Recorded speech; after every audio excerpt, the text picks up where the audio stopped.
Prime minister Shahbaz शरीफ का statement coat कर रहे हैं, कोई जाके ये चेक कर ले, उनका वीडियो अवेलेबल है कि 9 और 10 की दरमियानी रात यानी 9-10 मई की बात हो रही है। हमारे सिपह सलार जनरल आसिम मुनीर ने मुझे जगा कर कहा कि हिंदुस्तान ने हमारे कई एयर बेसेस पर मिसाइल गिरा दी है और नूर खान एयर बेस पर भी मिसाइल गिरी है। अब ये तो उन्होंने बोला, फिर उन्होंने जाके वहां पर बोला अजरबैजान में, वहां पे जाके शहबाज शरीफ ने बोला कि हमने सोचा था कि फज्र की नमाज के बाद 4:30 बजे अटैक करेंगे, मगर इंडिया ने उससे पहले अटैक कर दिया। हमारे एयर चीफ ने बोला हमने 7-8 से अधिक उनके विमान गिराए। मुझे समझ में नहीं आता है, पाकिस्तान इकबालिया बयान दे रहा है कि मेरे एयरफोर्स के ऊपर, लेकिन इतने एयर स्टेशन के ऊपर बम गिरे हैं। हमारा एयरफोर्स चीफ कह रहा है कि हमने इतना किया है, मगर ये लोग जो हैं वो समझने को तैयार नहीं। और साहब सोमनाथ भारती जी, आपने ये कहा कि पैसा चाइना के पास जाएगा तो पाकिस्तान के पास आएगा, ऐसा नहीं है। राजीव गांधी फाउंडेशन को भी दिया था चाइनीज एम्बेसी ने पैसा, ये डॉक्यूमेंट्री अवेलेबल है। और भारत के मीडिया संस्थानों को भी आया था। एक न्यूज क्लिक मीडिया संस्थान था जिसके बारे में आपके हिसाब से बड़े प्यारे अखबार न्यूयॉर्क टाइम्स, जो केजरीवाल जी ने कहा दुनिया का सबसे बड़ा अखबार, कितना मुश्किल है इसमें खबर छपवाना, न्यूयॉर्क टाइम्स में स्टोरी छपी थी। उसका शीर्षक था फ्रॉम शंघाई टू शिकागो, यानी चाइना से पैसा रूट होकर शिकागो आ रहा था और उसमें 5-6 कंट्रीज के बारे में था, जिसमें भारत के बारे में भी उसी न्यूज एजेंसी न्यूज मीडिया संस्थान के बारे में था कि चाइनीज एजेंडा को आकर इस्टेब्लिश करने के प्रयास के लिए हो रहा था। इसलिए आप पढ़े लिखे व्यक्ति हैं तो ऐसी बात नहीं करनी है हम कब्जा कर ले रहे थे और हम ये कर लेते। अरे भाई साहब, वहां कोई न्यूक्लियर मिसहैप होता तो हम भी उतने ही डैमेज में आके आते। और चाइना का पैसा कई रूटों से कई अन्य जगहों पर भी जाता है और आज तक वो करार जो चीन के साथ हुआ है कांग्रेस पार्टी का, वो उजागर नहीं हुआ है। वो बोलते हुआ ही नहीं है। रेणु जी, पंकज यादव, लेकिन अजीज खान साहब, अब आप भी मना कर दीजिए कि 29 जुलाई 2025 में अखिलेश यादव ने लोकसभा में यह नहीं पूछा था वो नींबू मिर्ची वाले प्लेन का क्या हुआ जी। बहुत दिक्कत थी ना जब राजनाथ जी ने नींबू मिर्ची स्वास्तिक बनाया था, रोल कलावा बांधा था, बहुत दिक्कत हुई थी। अब समझ आ रहा है हमको कि चाइना पैसे दे के छपवा रहा था ये दुनिया भर के अखबारों में, और हमारे अपने राजनेता, हमारे अपने देश के नेता आज विपक्ष में, कल कहां होंगे क्या पता, सत्ता में होंगे, विपक्ष में होंगे, जनता डिसाइड करेगी। वो उनके एजेंडा पे खेल रहे थे और राजनाथ जी ने रक्षा सूत्र बांध दिया था, नींबू मिर्ची नजर उतारने के लिए लगाते हैं। तो अखिलेश जी ने पूछा था वो नींबू मिर्ची वाले प्लेन का क्या हुआ जी। अजीज खान साहब,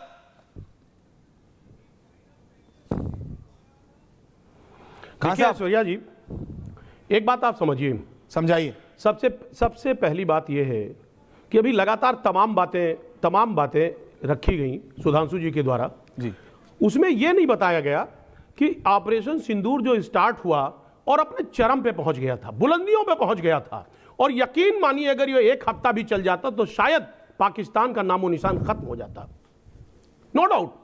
क्योंकि हमारे पास राफेल जैसे तमाम एयरक्राफ्ट थे और बहुत सारे वेपन हैं जो बहुत लेटेस्ट है और बहुत मॉडर्न है। लेकिन ऑपरेशन सिंदूर को रोकने की जरूरत क्या थी? क्यों रोका गया? सारी बातों की एक बात, क्यों रोका गया, वजह क्या थी? और लगातार एक तरफ 56 बार अब तक आप देखिए ट्रंप लगातार बोल चुके हैं कि ऑपरेशन सिंदूर मैंने रुकवा दिया। एक बार बीजेपी ने जवाब दिया, सदन में बोला, पब्लिकली बोला, माननीय मोदी जी ने कहा, नहीं कहा, नाम तक लेना मुनासिब नहीं समझते हैं। देखिए एक बात आप समझिए कि राफेल पर सवाल नहीं है, सवाल राफेल जैसे अगर एयरक्राफ्ट हमारे पास है तो मुझे सिंदूर, ऑपरेशन सिंदूर नहीं रोकना चाहिए, बिल्कुल नहीं रोकना चाहिए। और रही बात चाइना की, तो हमारे नेताजी ने, माननीय मुलायम सिंह यादव जी ने, स्वर्गीय, उन्होंने कहा था कि पाकिस्तान से ज्यादा खतरनाक चाइना है। लेकिन चाइना से क्या हो रहा है आज? चाइना से तो देखिए क्या हो रहा है साहब, अगर प्रतिबंध लगाने की बात आ रही तो साहब टिकटॉक पे लगाया जा रहा है, कुछ ऐप पे लगाया जा रहा है। अरे भाई लेन देन क्यों नहीं बंद करते? तमाम आयात जो हो रहा है, तमाम तरीके की चीजें इंपोर्ट हो रही हैं आज भी। एक तरफ मोदी जी कह रहे हैं कि साहब स्वदेशी चीजों को अपनाइए, दूसरी तरफ चाइना से एक बड़े लेवल पे चीजें इंपोर्ट हो रही हैं। चाइना के इकोनॉमी को आप बढ़ा रहे हैं, चाइना के इकोनॉमी, वो चाइना जो हमारा दुश्मन है।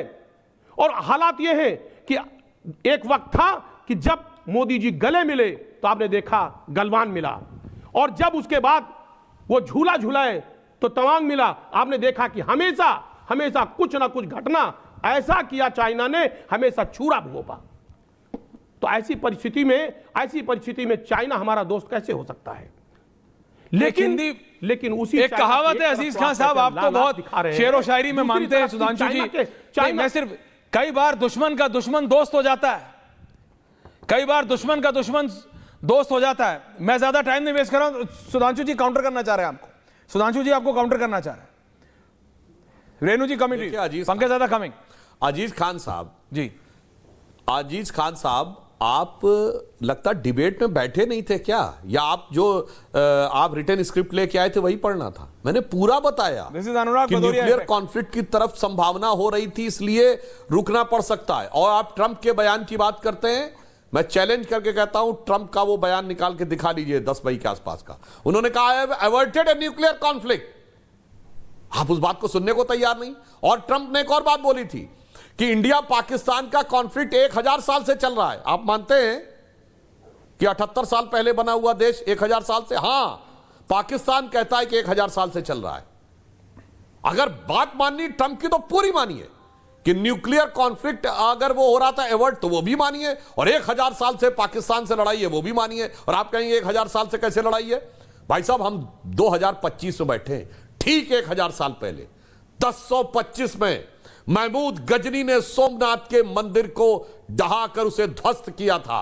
और पाकिस्तान अपनी मिसाइल का नाम गजनी रखता है, मिसाइल का नाम बाबर रखता है, और इसलिए वो ये कहता है कि पाकिस्तान तो 712 में मोहम्मद बिन कासिम के टाइम में बना था।